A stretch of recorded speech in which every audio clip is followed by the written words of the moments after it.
Hi hello అందరికీ నమస్కారం. Welcome back to Madhurimalu. ఇంకా ఎవరైనా మన ఛానల్ని సబ్స్క్రైబ్ చేసుకొని ఉండకపోతే ప్లీజ్ ఇప్పుడే సబ్స్క్రైబ్ చేసుకోండి. అలాగే పక్కనే ఉన్న బెల్ ఐకాన్ ఆల్లో పెట్టుకోవడం మాత్రం మర్చిపోకండి. ఇక లేట్ చేయకుండా మన స్టోరీలోకి వెళ్ళిపోదామా?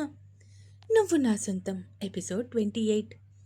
ఈ డ్రెస్ బాలేదా యశ్వంత్ గారు? బానే ఉందిలే పదా అంటూ భార్యని నైట్ డ్రెస్లోనే తీసుకొని బైక్ మీద స్టార్ట్ అయ్యాడు యశ్వంత్. చల్లగాలులు తమ శరీరాలని తాకుతూ ఉంటే భర్త నడుము చుట్టూ చేతులు వేసి కూర్చుంది మిథున. అవును, ఈ బండి కేవలం ఒక్కరు కూర్చొని డ్రైవ్ చేయడానికా? అడిగింది మిథున. అంటే నాకు అర్థం కాలేదు. అంటే వెనక కూర్చోవడానికి అసలు ప్లేస్ కూడా లేదు కదా. ఏదో మీ మీద ఎక్కి కూర్చున్నట్టు కూర్చున్నాను నేను. అందుకే అడుగుతున్నాను. ఇందులో వెనక కూర్చోవడానికి అవ్వదా అని. ఓసే పిచ్చి మొద్దు, ఈ బైక్ మోడల్ అంతే. అయినా ఇలా నాకు చాలా బాగుంది అన్నాడు యశ్వంత్. బాగుంటుంది బాగుంటుంది, ఎందుకు బాగోదు? చాలా బాగుంటుంది. నాకే అస్సలు బాగాలేదు. అవునా, ఎందుకు? ఏదో మీ వీపు ఎక్కి కూర్చున్నట్టు ఉంది నాకు అంది మిథున. పర్లేదు అన్నాడు యశ్వంత్.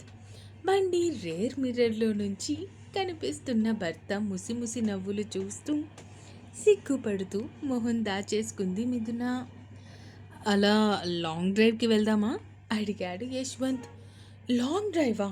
నో, నా డ్రెస్ అస్సలు బాగాలేదు. ఏదో మీరు మొబైల్ కొనుక్కోవడానికి అన్నారు కదా అని వచ్చా.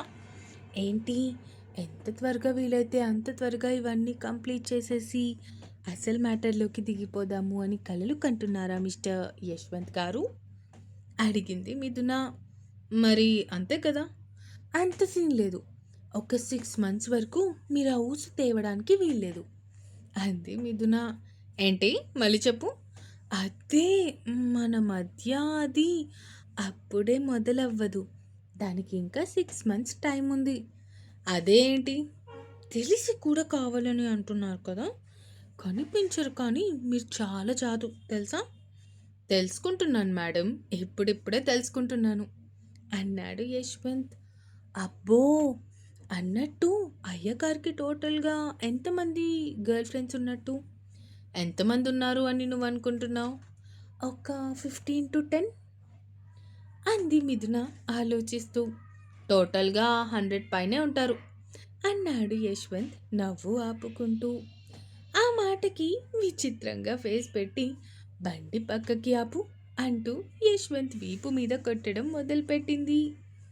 యశ్వంత్ నవ్వుకుంటూ పక్కనే ఫుట్పాత్ దగ్గర బండి ఆపాడు. నేను ఇంకా 10-15 అనుకుంటూ ఉంటే 100 మంది ఉన్నారా? నాకేం వద్దు నువ్వు అంది మిథున ఏటో చూస్తూ.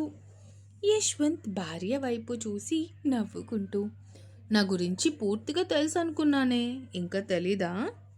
కామిష్టం తెలుసుకొని మరీ ఇంత అని అస్సలు అనుకోలేదు. పోరా వేస్ట్ ఫెలో, నాకేం వద్దు నువ్వు అంది యశ్వంత్కి దూరం జరుగుతూ. బండి మీద నుంచే దిగకుండానే దూరం జరుగుతున్న మిథున చేయి పట్టుకొని దగ్గరికి లాక్కున్నాడు యశ్వంత్. మూసుకొని బండెక్కు, లేదంటే ఇది పబ్లిక్ ప్లేస్ అని కూడా మర్చిపోయి ఇక్కడే డీప్గా లిప్కిసిస్తా. ఆ తర్వాత ఏమైనా అయితే నాకు అస్సలు సంబంధం లేదు అన్నాడు యశ్వంత్. యశ్వంత్ వైపు కొరకొరా చూస్తూ బండి ఎక్కి కూర్చొని నాతో మాట్లాడుకు అంది మిథున. అలాగే మేడం, తప్పకుండా మీ మాటల్ని తూచా తప్పకుండా పాటిస్తా. మళ్ళీ మీరు మాట్లాడే వరకు నేనైతే అస్సలు మాట్లాడను అంటూ నవ్వుకుంటూ బండి స్టార్ట్ చేశాడు.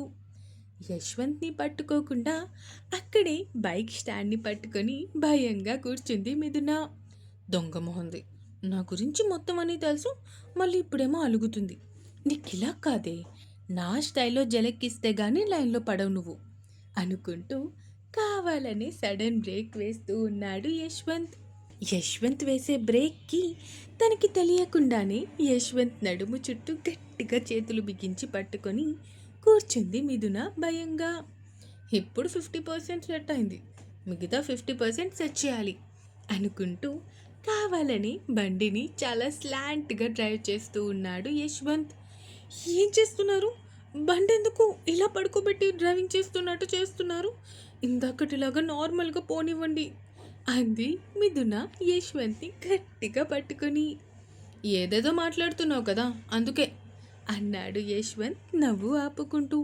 బాబు మహాప్రభు తప్పైపోయింది క్షమించండి అంది మిథున. భార్య మాటలకి నవ్వుకుంటూ తనని తీసుకొని మొబైల్ షాప్‌కి వెళ్ళాడు యశ్వంత్. యశ్వంత్ వైపు సీరియస్‌గా చూస్తూ లోపలికి నడిచింది మిథున. యశ్వంత్ భార్య చెయ్యి పట్టుకొని లోపలికి తీసుకుని వెళ్ళాడు. చెప్పండి సార్, మీరు ఏ మొబైల్ చూస్తారు? ఐఫోన్ 17 ప్రో మ్యాక్స్ చూపించండి అన్నాడు యశ్వంత్. అబ్బో అనుకుంటూ భర్త వైపు చూస్తూ ఉంది. నువ్వు కూడా మొబైల్ తీసుకుంటావా అడిగాడు యశ్వంత్ భార్య వైపు చూస్తూ. మిథున తన మొబైల్ వైపు చూసుకుంది. యాక్చువల్గా నా మొబైల్ తీసుకుని 6 మంత్స్ అవుతుంది అంతే. దీనికి పైన టెంపర్ గ్లాస్ వెనుక బ్యాక్ పౌచ్ మార్చితే సరిపోతుంది. బిల్కుల్ సే ఇంకొక 4 ఇయర్స్ వాడచ్చు అంది మిథున. 4 ఇయర్స్ ఒకే మొబైల్ వాడతావా? నిజంగానేనా అడిగాడు యశ్వంత్. అయ్యో సార్, మీరు నమ్మడం లేదా? నిజమండి బాబు, నేను నిజంగానే ఈ ఫోన్ ఇంకొక 4 ఇయర్స్ వాడతాను. నేను ఇంటర్ ఫస్ట్ ఇయర్లో ఉండేటప్పుడు మా డాడీ నాకు మొబైల్ కొన్నారు. అది నా ఎంటెక్ అయ్యే వరకు అదే మొబైల్, అంటే టోటల్గా 8 ఇయర్స్. సో ఇప్పుడు మీకు నమ్మకం వచ్చిందనుకుంటా అంది మిథున.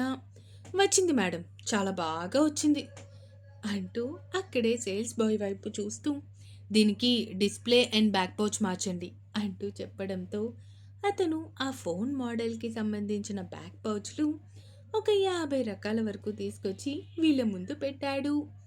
మిథున యశ్వంత్ వైపు చూస్తూ నా కోసం మీరు ఒక బ్యాక్ పౌచ్ తీసుకోండి అంది భర్త వైపు చూస్తూ.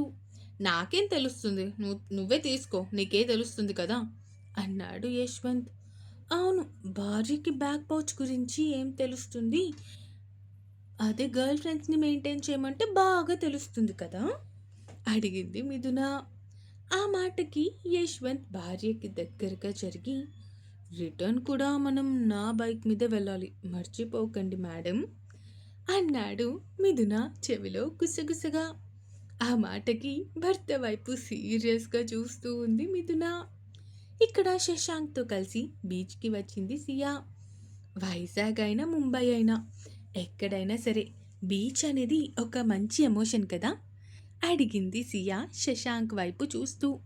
అవును నిజమే, కానీ ఇంత కష్టపడి ఇంత దూరం ట్రావెల్ చేసి వచ్చినా కనీసం చిన్న చిన్న కాంప్లిమెంట్స్ కూడా లేవు అమ్మాయి గారి దగ్గర నుంచి అన్నాడు శశాంక్ సియా నడుము చుట్టూ చేతులు వేస్తూ.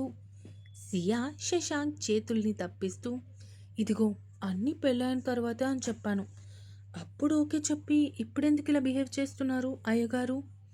ఇదిగోండి మేడం, నేనేమీ ఎక్కువ అడ్వాన్స్ అవ్వట్లేదు, ఇవి జస్ట్ బేసిక్ థింగ్స్, ఇవి కూడా లేకపోతే చాలా కష్టం అన్నాడు శశాంక్. పర్లేదు, ఒకేసారి పెళ్ళైన తర్వాత నీకు నచ్చినట్టు చేసుకోవచ్చు, అప్పుడెవ్వరూ అడ్డు కూడా చెప్పరు అంది సియా. పోవే, కనీసం ఈ కూల్ డ్రింక్ అయినా తాగు అంటూ కూల్ డ్రింక్ బాటిల్ సియా చేతికి ఇచ్చాడు. కరెక్ట్గా సియా తాగే టైంకే అక్కడికి వచ్చిన ఒక చిన్న పిల్లాడు చూసుకోకుండా సియాని తొయ్యడంతో ఆ బాటిల్ కింద పడి డ్రింక్ మొత్తం ఇసుక పాలు అయ్యింది. అయ్యయ్యో సారీ అక్క అన్నాడు వాడు సియా వైపు చూస్తూ. నిజంగా సారీ అక్క, మేము ఆడుకుంటూ కొట్టుకుంటూ ఉన్నాము, చూసుకోకుండా నిన్ను తోసేశాను అన్నాడు ఆ అబ్బాయి. అయ్యో పర్లేదు చిన్న, ఆడుకోండి మీరు వెళ్ళి అంటూ వాళ్ళని పంపించేసింది సియా.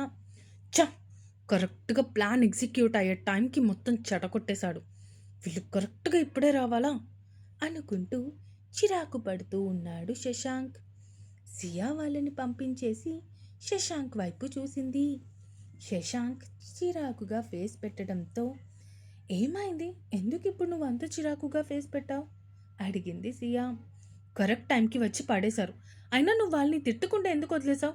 నాకు వస్తున్న కోపానికి వాళ్ళని 4 కొట్టేవాడిని అన్నాడు శశాంక్ కోపంగా.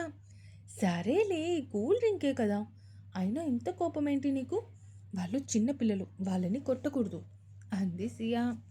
సరే నువ్వు ఇక్కడే ఉండు, నేను వెళ్ళి ఏమైనా తినడానికి తీసుకొస్తాను అంటూ అక్కడి నుంచి పక్కకి వచ్చేశాడు శశాంక్.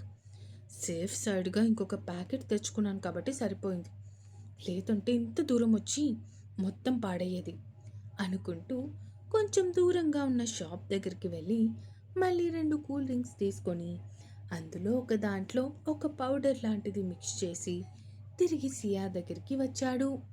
ఇదిగో అంటూ మిక్స్ చేసిన బాటిల్ సియా చేతికి ఇచ్చాడు శశాంక్. ఇంకా ఉంది, ఇంతకీ ఇప్పుడేం జరగబోతుంది?